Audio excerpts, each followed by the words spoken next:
नमस्कार. आपण बरेच किल्ले बघतो की ज्या किल्ल्यांवर पुरातन काळामध्ये ज्या गोष्टी होत्या त्याच आहेत आणि त्यातल्या बऱ्याचशा गोष्टी पडझडीमुळे त्या आता नष्ट होत आल्यात. पण शिवनेरी किल्ल्यावर आल्यावर एक गोष्ट लक्षात आली की इथं बऱ्यापैकी जो वारसा आहे आपल्या किल्ल्याचा तो जपण्याचा प्रयत्न करण्यात आलेला आहे. याच्यावर भरपूर सारी झाडी जपण्यात आलेली आहे. त्यासोबतच इथं वन्यजीवांचे जे नवीन लहान मुलं येतील किंवा शाळेतील मुलं येतील त्यांच्यासाठी अशी प्रत्येक ठिकाणी माहिती दिलेली आहे. जसं इथं कोल्ह्याविषयी माहिती दिलेली आहे.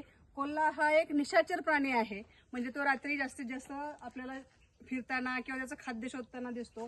तसेच तो वास्तव्य हा जंगलात किंवा जंगलाच्या आसपासच्या परिसरात करतो. अशाच प्रकारे प्रत्येक ठिकाणी एकेका प्राण्याची माहिती, तसेच वनस्पतीची सुद्धा माहिती दिलेली आहे. जसं आता इथे एक वनस्पती आहे कण्हेर, तर या कण्हेरीचं बॉटॅनिकल नाव काय आहे, ते कुठल्या फॅमिलीमधून कुठल्या गटातून येतं, या सगळ्यांची माहिती इथं दिलेली आहे. म्हणजे मुलांना आणखीन उत्साह वाटावा व तसेच त्यांना माहिती मिळावी.